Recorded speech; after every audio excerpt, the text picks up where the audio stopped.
Hey, crafty friends. Did you ever wish you could bring real world items like the beautiful fallen leaves of autumn, maybe a few acorns, a feather, some buttons, or even an old rusty key that you have into your digital elements?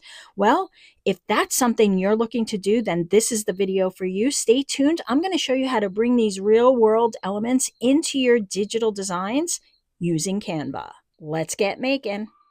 In a fun junk journal dream, DJ's crafting grungy scenes. Hither and yon, where friends all meet. Paper glue and vintage treats.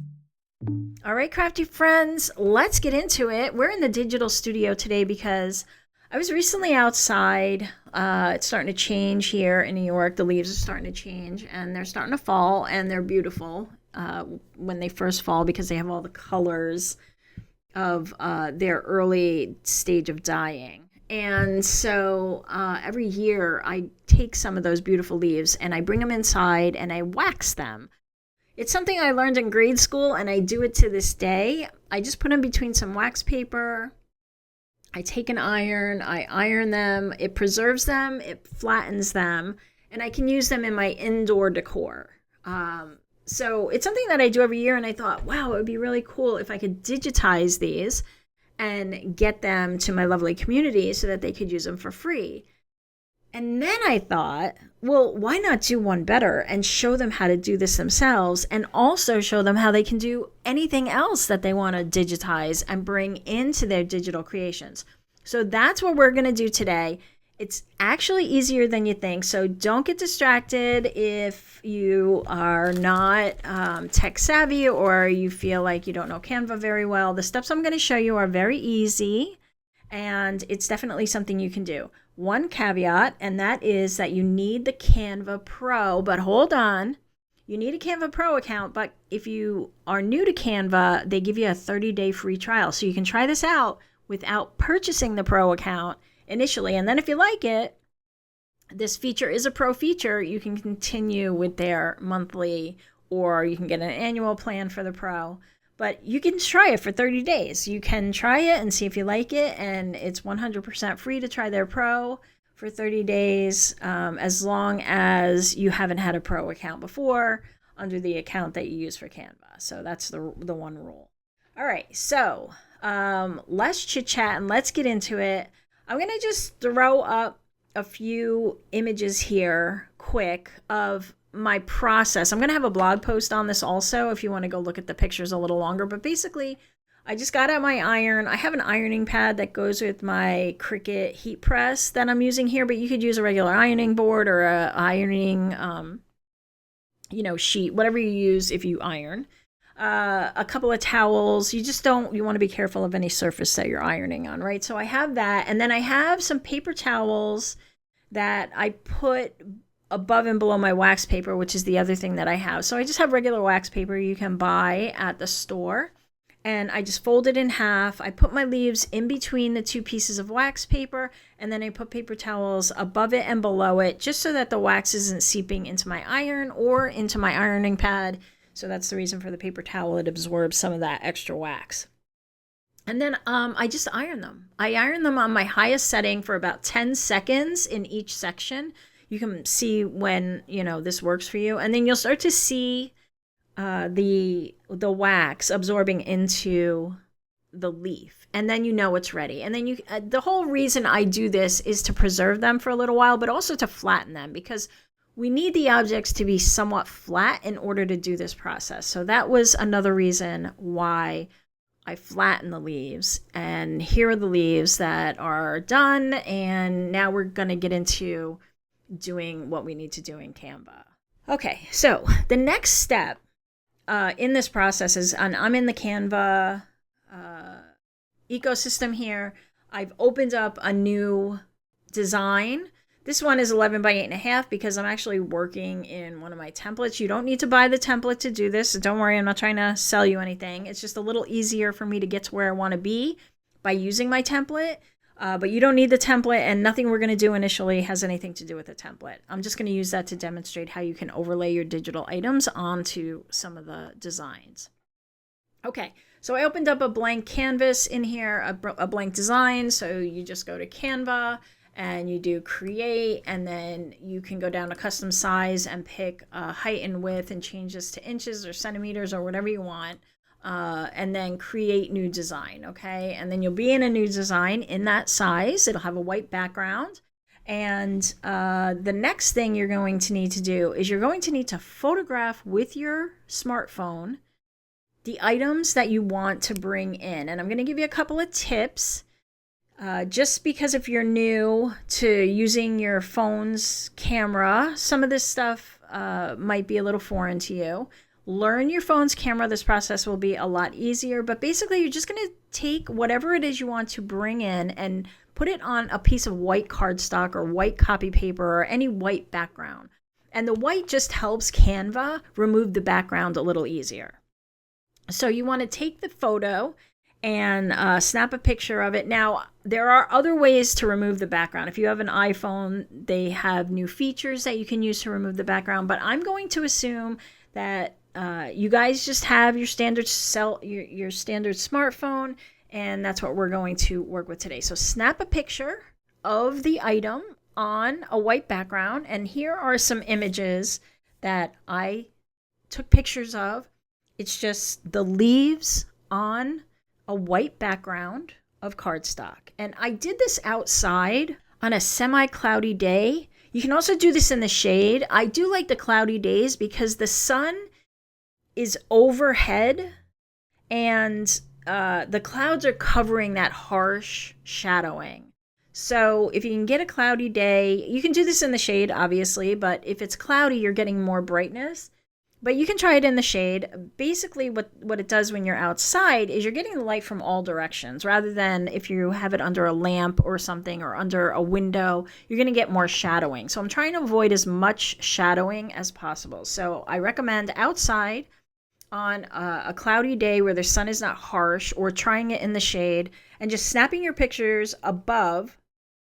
And again, you want to avoid shadowing, so your figure, your body, your own shadow may sometimes fall over the image. You want to be very careful of that. And then you also want to make sure that, you're not getting shadows from other items. So try to find a spot where there's no shadowing, and then use your camera's zoom option to get closer to the image without standing over top of it. And that will help you kind of get a cleaner image without any shadowing. The less shadowing, the better, though Canva is pretty good at removing a lot of shadows. So you'll have to test it and see how you do.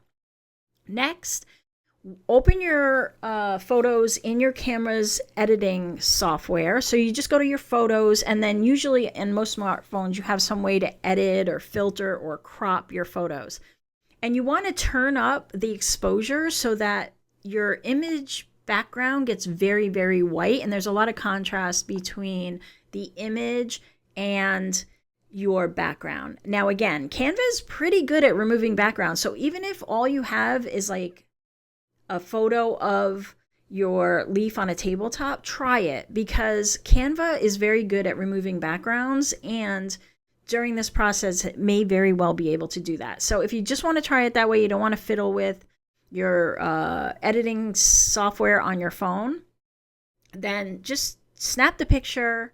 I would recommend a cardstock background, but use what you have, and then you're going to upload it into Canva. So in Canva, you have this uploads area here, and I've uploaded a bunch of the photos I took. You see, I've got some glasses here. I've got a key. I've got some buttons. I've got all of my leaf photos. Some of these are more blue than others.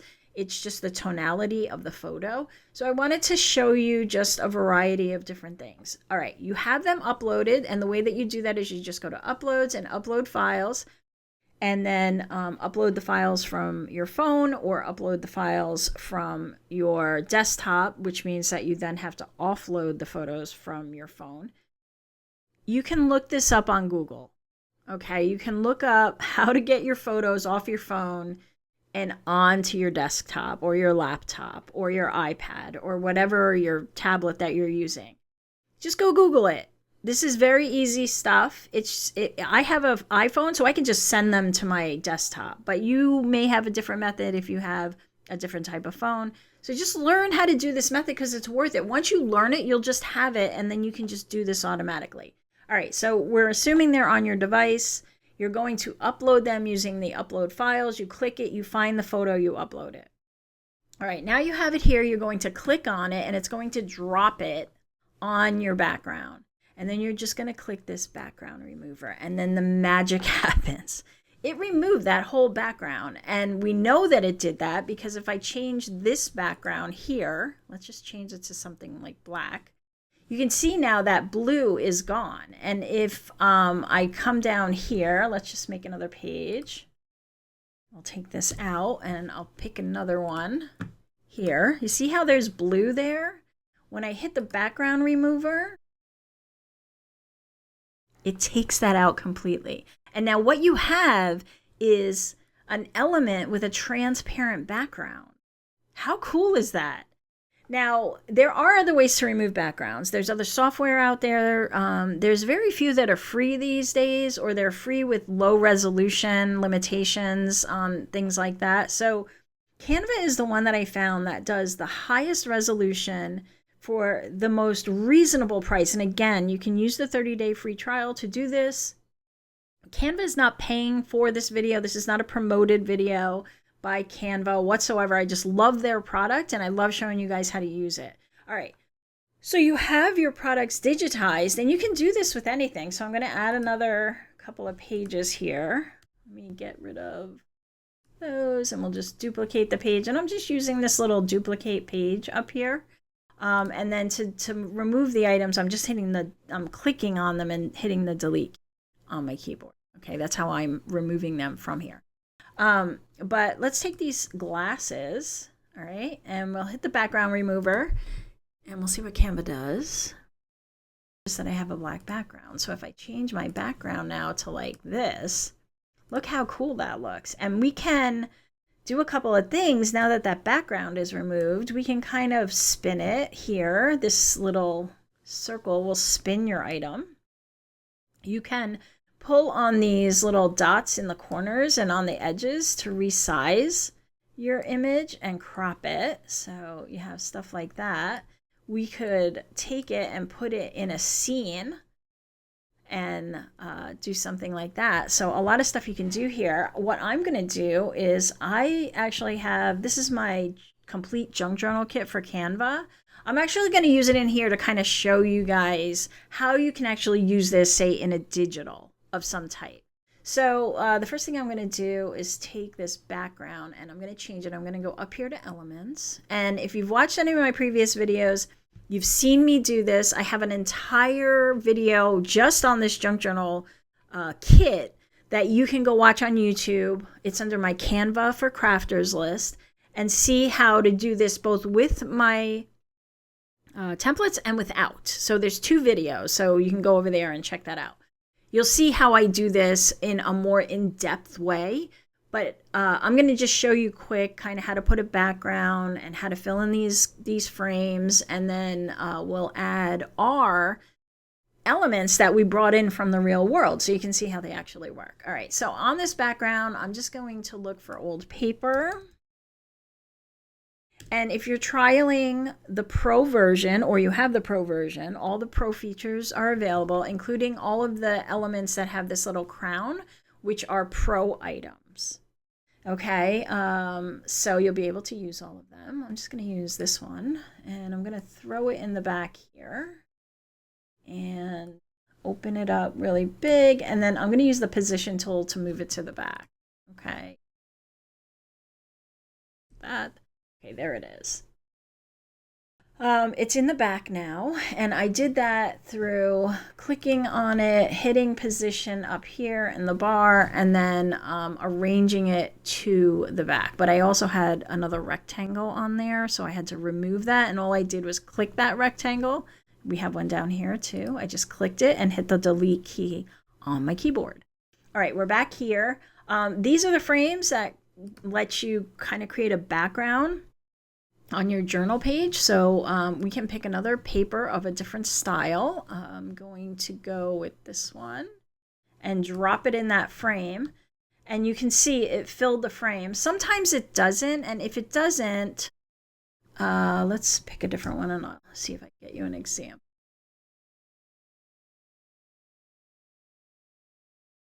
Fill it every time, of course. Let's see. There we go. Okay. You can see that it filled it, but there's still a portion of it that isn't filled in. You can kind of see here if you look close. These are the edges of the actual frame, but it's not filling it because we can still see that background. So if you double click, now you can see that whole item. This is the actual piece we picked. You can see it here. If we stretch this and pull these corners, we can make this a lot bigger. And I'm going to zoom out, which is down here on the bottom of your screen. You can zoom out a bit. And then you can pull these and fill your entire frame. And I'm just pulling those corners and then using my mouse to click and drag this piece. This wasn't the best example, but then we can click off over here anywhere. And you see now it's filled in and you can see all those edges. I'm just going to zoom back in. Now you can see that it filled all of it. Okay, let me get now that I've shown you that one. Okay, that's a good example. It's kind of filling that in. And again, I show you a way to do this without my template kit. So go watch that video if you want to learn how to make, junk journal pages or digital pages without the kit. But this is just kind of a fast track way to get to digitals, and I sell it in my shop. All the details will be in the description box below. All right, so let's take that and let's see what else we can get. I'm going to go to graphics here. And then see all, and this will show me all the old paper or all the graphics. I'm actually going to go back. I'm going to go back to elements. I'm going to search old paper again. Okay, and then under graphics here, I'm going to hit see all. All right, now I have a bunch of old papers I can choose from. And let's see. Let's try vintage paper. There's another search. Oh, let's try this script one. I'm just going to take this and click it and drag it over here to my frame. And then see if it'll fill the frame. Nope, because it's an image. Sometimes you get photos and those won't work as well. So let's try this one. There we go. Okay, so that filled it in. I just dragged it, click, drag, dropped it into the frame. So these things with the little clouds and the rolling hills here are called Canva frames. And Canva has their own set of these frames. You can always find them here under elements and then frames. And you'll see that there's other frames here, but I designed these specifically for junk journal pages. So they're kind of shaped with that rough edge to give you that effect. And that is part of the kit, and that's why they're shaped this way. Now you can certainly find something like this in a Canva frame to use. And again, I'm going to send you back to my video on the channel that shows you how to build junk journal pages using Canva without any templates. And so you can follow that to kind of see what else you can do. Okay, so now what we want to do, we want to use the elements that we created, right, by removing the background. And so the first thing we want to do is lock whatever we're going to put them on top of. Because if you don't lock these layers, then whatever you put into the frame, again, that thing with the clouds, or this, because we've put something in the frame, it's going to take over the frame. And I'll show you an example. So let's take this leaf and drag it in. See how it kind of filled in that space and we lost the other image? We don't want to do that. So what we want to do is we want to click on this until we see the bar around the outside. And then we're going to go up here to this little padlock and we're going to click it once and then we're going to click it twice again to lock it. Now, anything you put on top of this is not going to take over the frame. All right, and now we'll pick our leaf. And it's on the page. We want to remove the background. So we're going to go up here to background remover. We have removed our background. And now I'm just going to kind of shape it like that. You can turn it. You can move it any way that you want, like so. And add it to your page. And now let's get the key in here. Or actually, let's bring some buttons in here. and remove the background. And now I have some buttons that, again, I just took a picture of these on a piece of white cardstock. I turned up the exposure using my camera's exposure feature, but again, you can just try it the way that you took the picture. I think you'll have a better chance of removing the background. Actually, I know you'll have a better chance of removing the background if you take it on a white background, because it can then tell what is the background and what is the actual image you want to remove. And with buttons, you have these little buttonholes, and you can see it even removed the background from these buttonholes. It didn't so much up here, and I'll show you a trick on how to get those removed if it didn't remove something from your image. But here it did, and you can see the leaf through the buttons. So it made them like really accurate. And so you can then, kind of put some buttons on your page. And let's say you only want the green button, right? I don't want this white button. I want a green button. You can crop this by pulling down these bars, not the corners, but the sides, right? We can kind of go like this and like that. And then we only see a green button, okay, in our image. So you can do that. You can also crop these. Let me bring the other one back.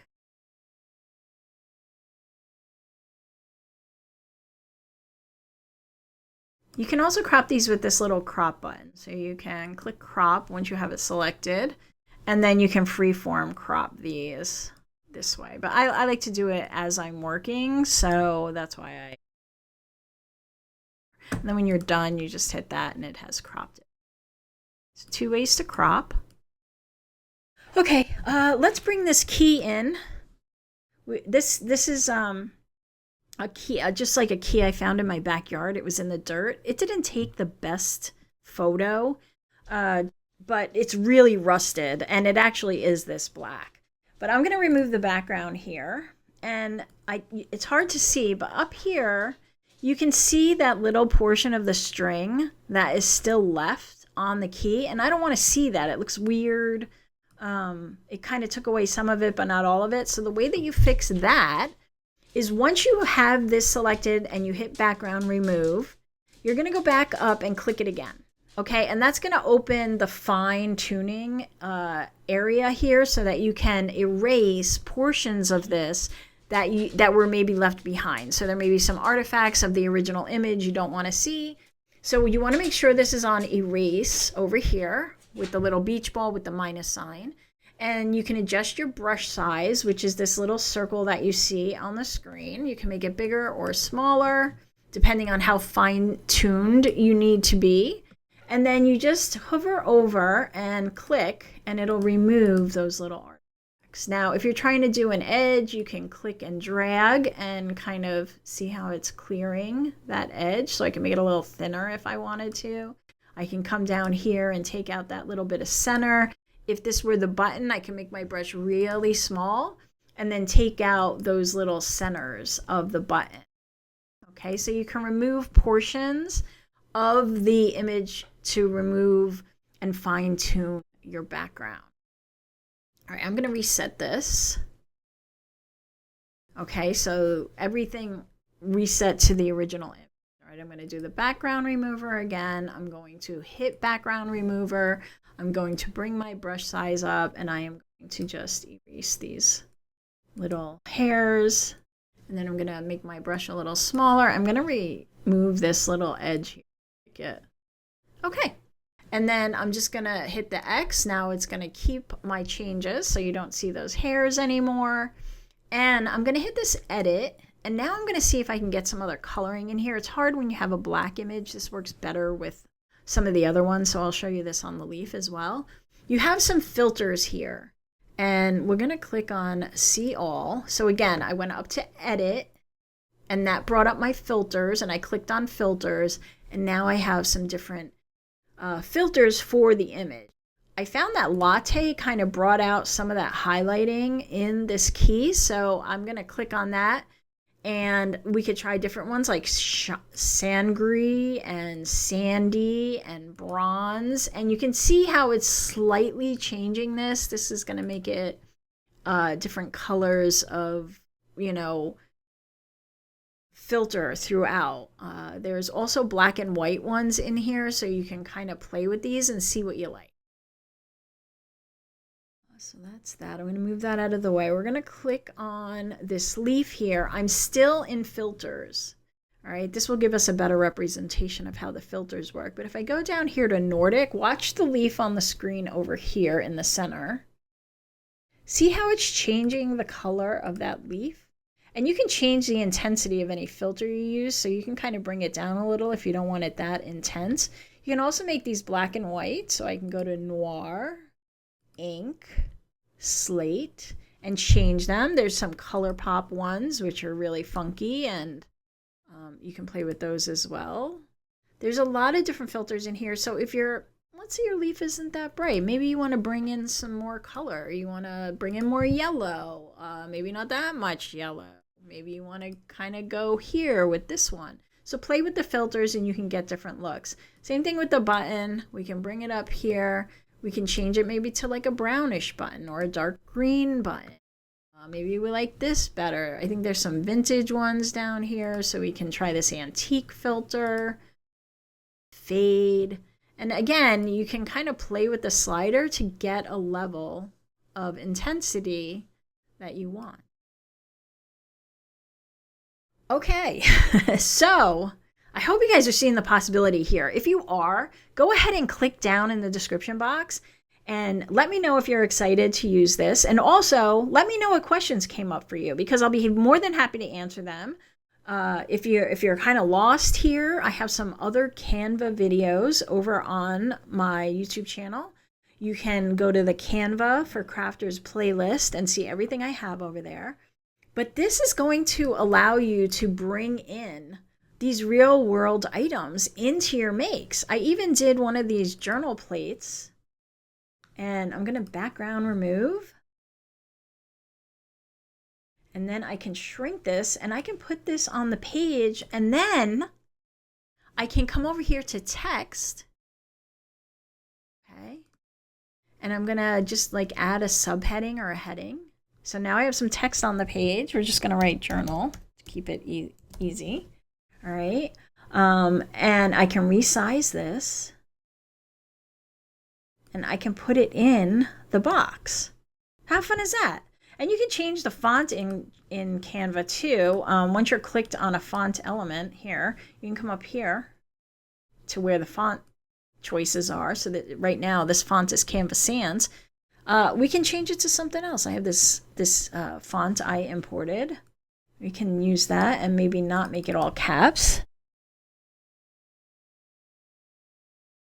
Oh, this is font. So, all right, let me find else. Here we go. We can make it a different color. So there's text colors up here. Once you're clicked on text, so this here, you can come up here and change the color. I don't know, let's go with this color, or maybe brown. And we can put that in there. And so if you're doing like a cover or something, you may want to do something like this. Now I noticed that I didn't put anything in these holes, but that's okay, because I also took a photo of some of my brads. Okay, so now this one, I want to keep it away from this because it wants to fill that in. But here are some brads and some Chicago screws that I took some pictures of. I just pushed them through my white cardstock. I took a photograph. I made it a little, I brought the exposure up. And then I'm going to use the background remover. I am going to crop this. I'm just going to get one brad at a time. Let's take these. All right, you see I'm just moving those arms in. Now I'm going to take the corner and make it smaller. And I am going to drag this down on top of that. And I'm just going to zoom in so you can kind of see that. And now I have filled in where I would have had a brad, right? And I can duplicate that. Actually, I was on the wrong item. Let me get back to the brad. Okay, I can duplicate it, and now I can put one on the other side. And if I spin it, I'll get a more realistic, different look. I can make them bigger or smaller. You can do the Chicago screws if you'd prefer. And back.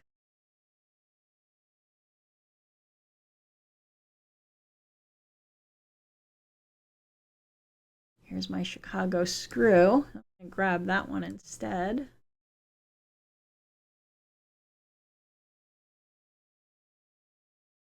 Okay, I'm gonna, and maybe you have some rusty old screws in your stash that you want to take pictures of. Look at that. How cool is that, guys?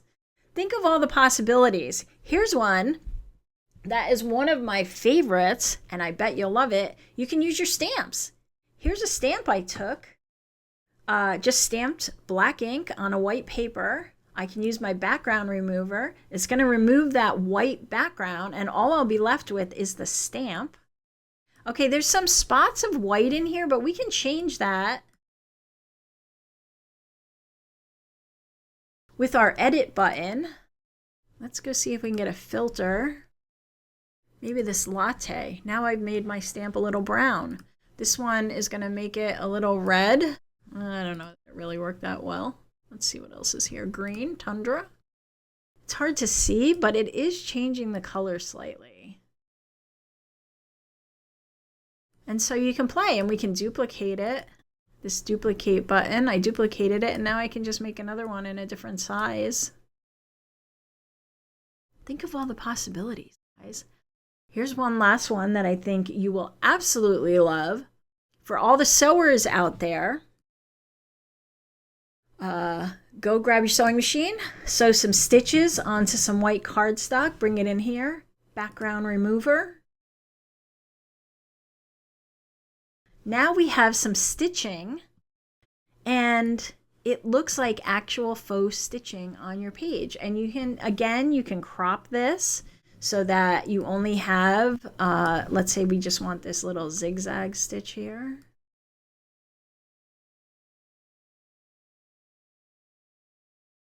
And then I can spin it with this spinner, and it looks like I have stitched my page. And you can get real involved and in the weeds with this stuff, but give it a try. I also did some of these little pins. Some of you guys have these, right?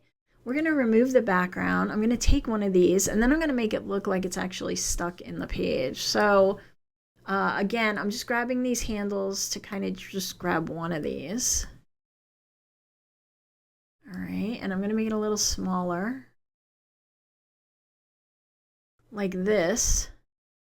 And then let's say I want it to look like it's kind of going through the leaf a little. I'm going to click on the background remover again. I'm going to come up here, and it's showing you all three, but this is the one that I actually am using. So I'm just going to erase out this part. Let's see how well that works.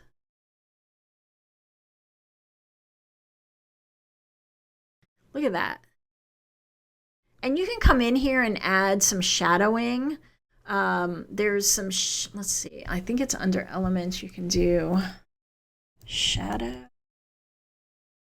See these little shadows? You can kind of grab one of these. Where did it?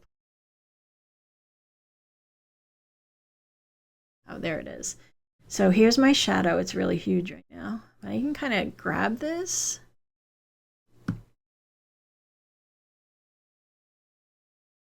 And bring it down. And you got to understand, you know, how shadows work. But if I put this, let me zoom in so you guys can kind of see what I'm doing.